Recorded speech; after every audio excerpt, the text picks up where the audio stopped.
इस एरिया में जो सेकेंड वर्ल्ड वॉर चल रहा था उसका एक सेंटर पॉइंट बन गया था म्यांमार। म्यांमार पे जापान ने एक साइड से कब्जा कर लिया, एक साइड में अंग्रेजों ने। समझ में आ गया कि नहीं आ गया? अब सुभाष चंद्र बोस पहुंच गए कहां पे? म्यांमार में। वहां कहां पहुंच गए? म्यांमार में। और जब म्यांमार में पहुंचे तो यहाँ भारतीय सेना का गठन किया, आजाद हिंद फौज को। और उन आजाद हिंद फौज की मदद कौन कर रहा था? जापान वाला।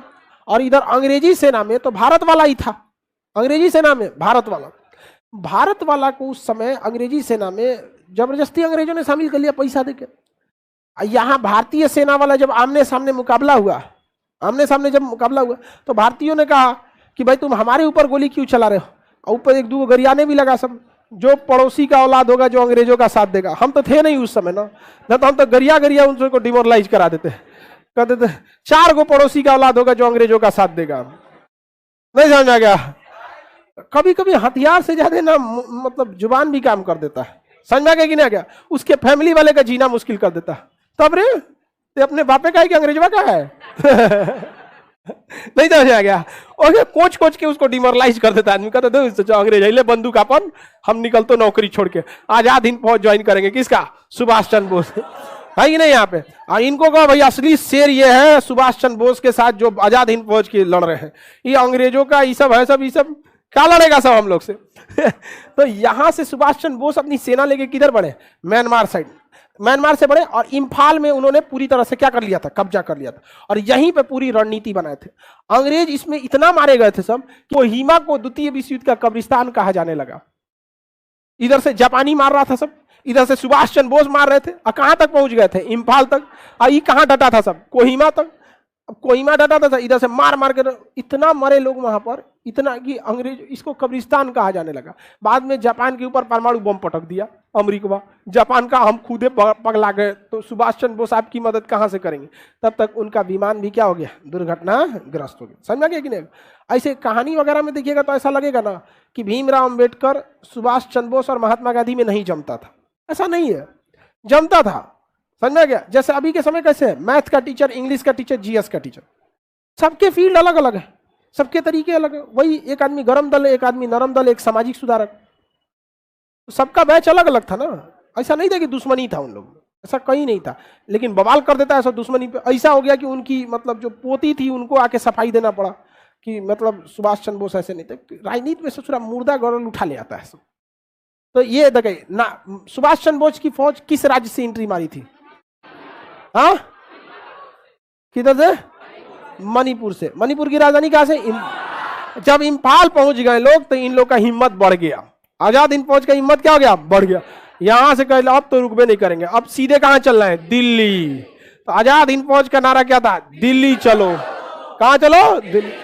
अंग्रेज सब बेचारा भागने लगा सब। अंग्रेज वाला लड़ नहीं पाता। आज भी जमीन की लड़ाई में अंग्रेज कभी नहीं जीत सकते। वियतनाम में उतरे थे सब, मार के मुआ दिया सब। कोरिया में उतरे थे, मार के मुआ दिया सब। अभी अफगानिस्तान में उतरा था सब, जमीन पे मार के मुआ दिया सब।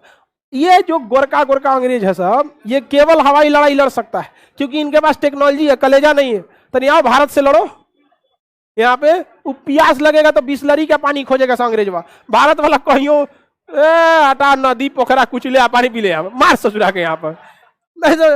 जो लड़ाई के मैदान में ब्रेड खाता है सब। बताओ भारत वालों को ब्रेड कहाँ चल जाएगा पता नहीं चलेगा।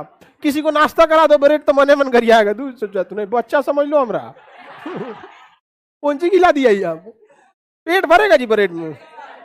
जब तक 7-8 रोटी बढ़िया से ना हो, बढ़िया 6-7 हो पराठा भुजिया ये सब दाब के खाओ, तहिया के एकदम रखो, तब लगता है हाँ 6-7 घंटा का माइलेज देगा गाड़ी। सब अंग्रेजों के लिए सबसे बड़ा सरदर्द थे कौन? आजाद हिंद फौज वाले। क्योंकि आजाद हिंद फौज वाले सादा वर्दी में भी थे और आजाद हिंद फौज की प्रेरणा से अंग्रेजों के फौजी भी उसी में थे।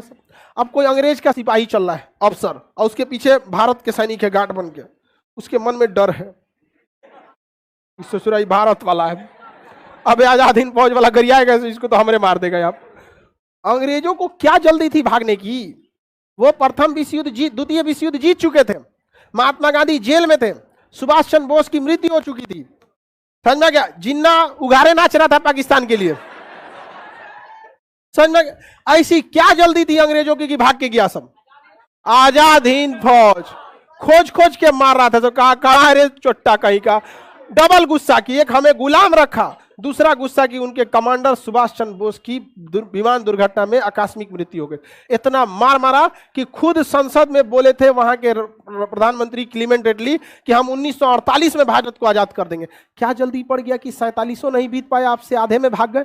और इस मार मारा था सभी आजाद हिंद फौज वाला, जिसका कोई हद नहीं, यहाँ पर पता ही नहीं चलता था। आते थे सब प्रेम से, ऐसे निकालता था, अंग्रेज को लगता था खैनी निकालेगा, और निकाल मार दी धाए खैनी निकालता है तो हम यहाँ पे समझ में। भारत वाला कई कई जगह डिजाइनदार ना होता है, कई खैनी इधर रखेगा, कोनो लुंगी में मोड़ ले रहेगा, कहाँ कहाँ रखेगा, उसको कंफ्यूजन में था सब। अंग्रेज डर गया सब कि खैनी निकालने के बहाने बंदूक निकाल दे रहा।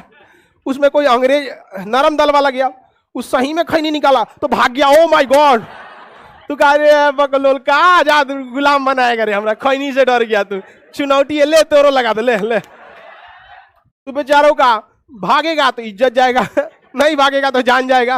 अंग्रेजों ने कहा भाई मर जाएगा आदमी, पागल हो जाएगा यार, या तो सभी के सभी गरम दल हो जाओ या तो सभी के सभी नरम दल हो जाओ। यार समझ में नहीं आता कि सामने वाला बंदा है कौन सा, तो चुनौती निकालेगा कि बंदूक, समझ में नहीं आता है।